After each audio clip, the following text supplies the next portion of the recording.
now we have to talk about the women aspect of Jim Brown's life, which is very complex. He had a lot of domestic charges against him over the years.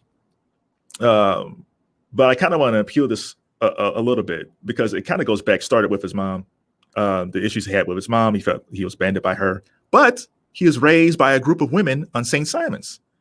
He was friends with Gloria Steinem, and they had an affair, but she was a prominent feminist in the 1970s. And then you have his wife, Monique, who they had their own domestic issues. He actually went to jail for a little while, but she stayed married to him and loved him to the end.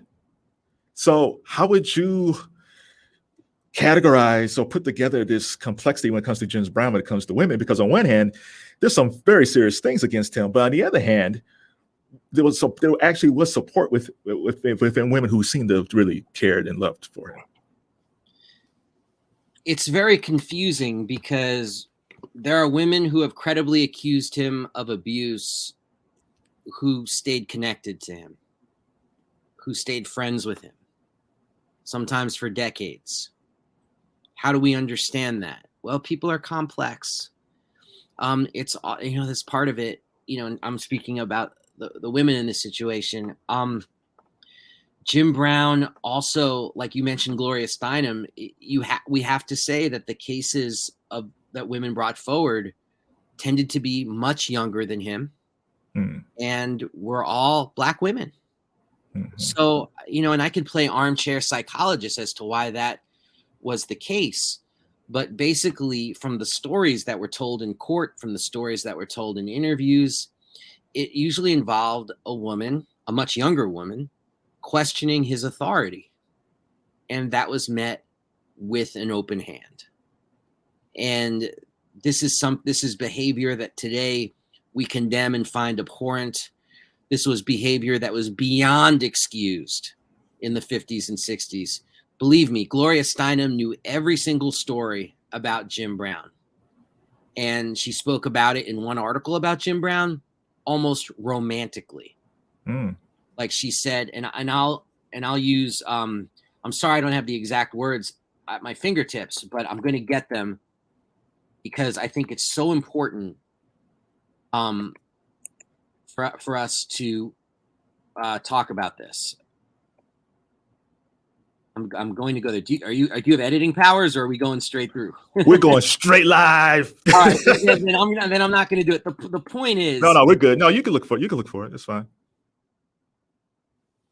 Yeah, the point is, I can't find it, but the point is that Gloria Steinem, in this article she did about Jim Brown, this glowing article, was just like, had this line about beautiful women mysteriously falling off of balconies, like in this way that's like poetical in terms of his life. And so my point of that is to say that the attitudes about violence against women at that time, I mean, we're like in the embryonic stage, that this is something that on principle should even be stalwartly opposed.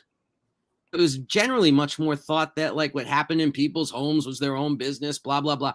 But that changed for Jim Brown when a young teenager named Brenda Ayers accused him of sexual assault in 1964. Then it went to another level. Again, Jim Brown not convicted. And he would say that throughout his life, is to keep in mind, not convicted, not convicted. But again, the same reason why Gloria Steinem glorified it is like these attitudes in the 20th century were kind of prehistoric when it came to these issues.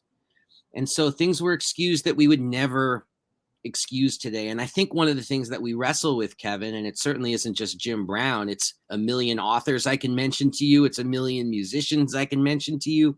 It's, how do we reckon with incredible artists, and Jim Brown was an artist, who do horrible things? And does that mean you reject the art? Or even does that mean you reject the humanity of the individual who may have done these horrible things?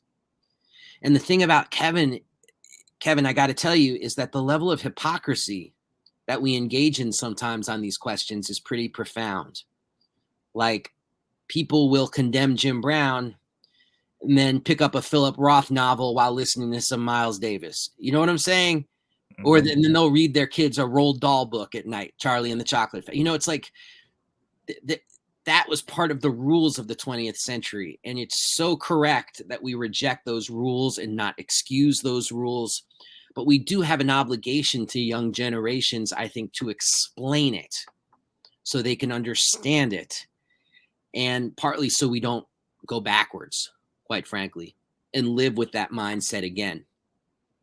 And it's one other thing I want to say about it that's so important is that when Jim Brown would be asked about it, invariably he would speak of it in the language less of regret and more in the language of I was railroaded because I'm Jim Brown. Mm. And I studied this stuff deep, like reading reports, court stuff, all this stuff. And I got to say, you know that expression, just because you're paranoid doesn't mean they're not out to get you? It's like Jim Brown, I think, did much of what he was accused of, and I think they were out to get him. Mm.